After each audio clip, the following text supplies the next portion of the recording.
ഇതിനു മുമ്പ് പൂജാരിയുടെ കൂടെ മുസ്ലിം പെണ്ണ് ഒളിച്ചോടി. അതിനുശേഷം രണ്ട് കേസുകൾ കൂടെ ഇതേപോലെ ശ്രദ്ധയിൽപ്പെട്ടു.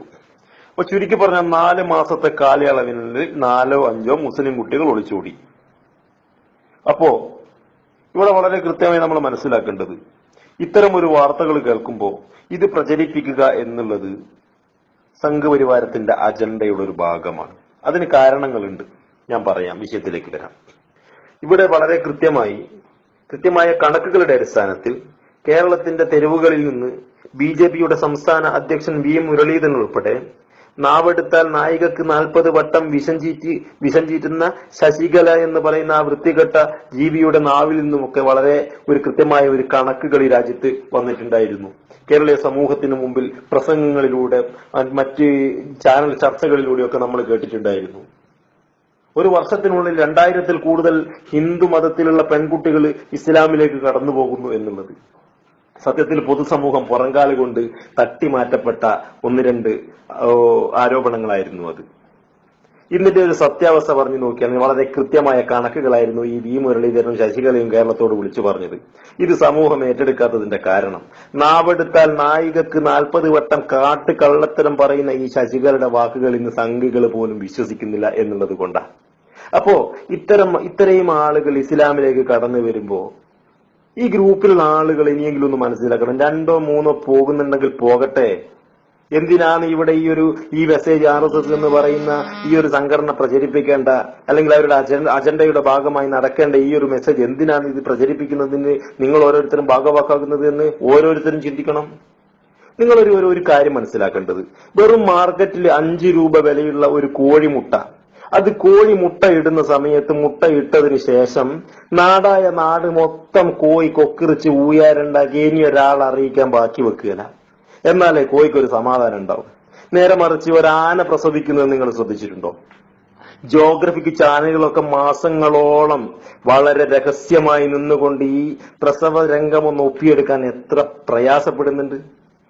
എന്താ, ആന എന്ന് പറയുന്ന ജീവി വളരെ ചെറുതാണോ? ഇതാണ് നിങ്ങൾ മനസ്സിലാക്കേണ്ടത്. മുസ്ലിം സമുദായത്തിൽ നിന്ന് ഒരു പെണ്ണ് അങ്ങ് ഏതെങ്കിലും തീയന്റെ കൂടെയോ പൊലയന്റെ കൂടെയോ ഒളിച്ചോടി പോകുന്ന സമയത്ത് ഇവിടെ സംഘപരിവാരം ഇത് കോഴി മുട്ടയിട്ട മാതിരി നാട് മൊത്തം കൊക്കറിച്ച് നടക്കുകയാണ്. ഇത് അവരുടെ അജണ്ടയുടെ ഭാഗമാണ്. നേരെ മറിച്ച് ഞാൻ നേരത്തെ പറഞ്ഞ കൃത്യമായ കണക്കുകളുടെ അടിസ്ഥാനത്തിൽ കേരളം ഉൾപ്പെടെ രാജ്യത്ത്, ലോകത്ത് ഇസ്ലാമിലേക്ക് അനുദിനം കടന്നു വരുന്ന ആളുകളുടെ എണ്ണം കൂടിക്കൂടി വരികയാണ്. എന്താണ് ഇതിന്റെ കാരണം? നമുക്ക് ഓരോന്നും എടുത്ത് പരിശോധിച്ച് നോക്കാം. ഇസ്ലാം മത വിശ്വാസ പ്രകാരമുള്ള അല്ലെങ്കിൽ ആ ഒരു കുടുംബത്തിൽ ജനിച്ചു വളർന്ന പെൺകുട്ടികൾ കണ്ട തീയന്റെ കൂടെയോ പൊലയന്റെ കൂടെയോ ഇറങ്ങിപ്പോകുന്ന സമയത്ത് പിന്നീട് ഇവരുടെ ജീവിത പശ്ചാത്തലം പരിശോധിച്ച് നോക്കുമ്പോൾ ഏതെങ്കിലും RSSന്റെ വേശ്യാ കേന്ദ്രത്തിൽ ആളുകൾക്ക് വ്യഭിചരിക്കുന്ന ഒരു വസ്തുവായി മാറ്റപ്പെടുന്ന ചരിത്രങ്ങൾ എത്ര നമ്മളുടെ മുമ്പിലൂടെ കടന്നുപോകുന്നു. എന്നിട്ടും പെൺകുട്ടികൾ മനസ്സിലാക്കുന്നില്ലെങ്കിൽ അവർ പോകട്ടെ. നേരെ മറിച്ച് ആശാരിയും പൂശാരിയും അല്ലെങ്കിൽ തീയനോ പൊലയനോ പറയനോ നായരോ ഏതുമാവട്ടെ, ഒരു മുസ്ലിമിന്റെ കൂടെ ഇസ്ലാം മതം വിശ്വസിച്ചുകൊണ്ട് ഇസ്ലാമിലേക്ക് കടന്നു വന്ന ഒരു പെണ്ണിന്റെ ജീവിത ചരിത്രം അല്ലെങ്കിൽ ജീവിത പശ്ചാത്തലം, ജീവിക്കുന്നതിന് അവർ അനുഭവിക്കുന്ന സുഖങ്ങളെ കുറിച്ചൊന്ന് പരിശോധിച്ച് നോക്കിയാൽ നിങ്ങൾക്ക് മനസ്സിലാക്കാൻ കഴിയും ഇവിടെ ഇസ്ലാം എന്താണ് മുന്നോട്ട് വെക്കുന്നത് എന്ന്. ഇവിടെ പണത്തിന് വേണ്ടിയോ അല്ലെങ്കിൽ സമ്പത്തിന് വേണ്ടിയോ ഗ്ലാമറിന്റെ പിന്നാലെയോ മതം മാറാനല്ല ഇവിടെ ഇസ്ലാം, അല്ലെങ്കിൽ മതം മാറിക്കൊണ്ടല്ല ഇവിടെ ഇസ്ലാമിലേക്ക് ആളുകൾ കടന്നു വരുന്നത്. ഇസ്ലാം എന്ന് പറയുന്ന ജീവിതത്തിന്റെ എല്ലാ മേഖലകളിലും ഇടപെടൽ നടത്തുന്ന ഒരു കുടുംബത്തിൽ ഒരു പുരുഷന് ഭാര്യയോടുണ്ടാകേണ്ട കടമ എന്താണ്, ഭാര്യയ്ക്ക് ഭർത്താവിനോടുണ്ടായിരിക്കേണ്ട കടമ എന്താണ്, മക്കൾക്ക് മാതാപിതാക്കളോടുണ്ടായിരിക്കേണ്ട കടമ എന്താണ്, സമൂഹത്തിനോടുണ്ടായിരിക്കേണ്ട ബാധ്യത എന്താണ്, ഇതിനൊക്കെ വളരെ കൃത്യമായ ഉത്തരങ്ങൾ നൽകുന്ന, പഠിപ്പിച്ചു കൊടുക്കുന്ന, മാർഗനിർദ്ദേശം നൽകുന്ന ഒരു മതസംഹിതയാണ് ഇസ്ലാം. ഈ ഇസ്ലാമിലേക്ക് കടന്നു വരുന്ന പറയനും പൊലയനും ഉൾപ്പെടെ നായരും ക്രിസ്ത്യനും എന്ന് വെക്കേണ്ട നാനാജാതി മതസ്ഥ ആളുകൾ ഈ ഇസ്ലാമിലേക്ക് കടന്നു വന്നു കഴിഞ്ഞാൽ അവരുടെ ജീവിത പശ്ചാത്തലം തന്നെ മാറുകയാണ്. നേരെ മറിച്ച് ഇവിടെ ചെട്ടിയാന്റെ കൂടെയും അല്ലെങ്കിൽ തട്ടാന്റെ കൂടെയും ചെട്ടിയാന്റെ കൂടെയും മേൽശാന്തിയുടെ മകന്റെ കൂടെയും അല്ലെങ്കിൽ പൊലയന്റെ കൂടെയും തീയന്റെ കൂടെയും ഒക്കെ ഒളിച്ചോടി പോകുന്ന മുസ്ലിം ചെറുപ്പക്കാരി പെൺകുട്ടികളുടെ അവസ്ഥ എന്താണ് എന്നും നിങ്ങൾ എല്ലാവരും ഒന്ന് പരിശോധിക്കേണ്ടതുണ്ട്. അതുകൊണ്ട് ഞാൻ ഒരിക്കൽ കൂടെ പറയുകയാണ്, ഇത്തരം മെസ്സേജുകൾ കേൾക്കുമ്പോൾ, ഇത്തരം വാർത്തകൾ കേൾക്കുമ്പോൾ ആരും നെഞ്ചത്തടിച്ച് കരയേണ്ടതില്ല, ആരും ബോധം കെട്ട് വീഴേണ്ടതില്ല. ഇവിടെ കേൾക്കാൻ കഴിഞ്ഞ ഒരു സംഗതി, ഈ ഒളിച്ചോടപ്പെട്ട കുട്ടിയുടെ മാതാവ് ബോധം പോയി അല്ലെങ്കിൽ പിതാവിന് ബോധം പോയി എന്നാണ്. എന്താണ് ഇതിൽ നിന്നൊക്കെ മനസ്സിലാക്കാനുള്ളത്? നീണ്ട 85 വർഷക്കാലം മക്കളില്ലാതെ സൃഷ്ടിച്ച നാഥനു മുമ്പിൽ, അള്ളാഹുവിനു മുമ്പിൽ സുജൂദ് ചെയ്തുകൊണ്ട് കൈകൾ ഉയർത്തിപ്പിടിച്ചുകൊണ്ട് പ്രാർത്ഥിച്ച ഒരു പ്രവാചകനായിരുന്നു ഇബ്രാഹിം നബി അലൈഹിസ്സലാം. എല്ലാവർക്കും അറിയാവുന്ന ചരിത്രമാണ്. ഞാൻ അതൊന്ന് ഓർമ്മപ്പെടുത്തിക്കൊണ്ട് ഈ ഒരു വിഷയം ഞാൻ അവസാനിപ്പിക്കുകയാണ്. അങ്ങനെ 85-ാമത്തെ വയസ്സിൽ ഒരു കുഞ്ഞിക്കാല് കാണണമെന്ന് ഏതൊരു മാതാപിതാക്കളുടെയും ആഗ്രഹമെന്നോണം ദൈവം ഒരു സന്താനത്തെ കൊടുത്തു, പൊന്നുമകൻ ഇസ്മായിൽ. അറിയാമല്ലോ നിങ്ങൾക്കെല്ലാവർക്കും. എന്നിട്ട് ദൈവത്തിന്റെ മാലാഖയായ ജിബ്രീൽ അലൈഹിസ്സലാം വന്നുകൊണ്ട് ഒരു സ്വപ്നത്തിൽ പറയുകയാ, ദൈവത്തിന്റെ ഓർഡർ ഉണ്ട് നിന്റെ മകനെ അറുക്കാൻ.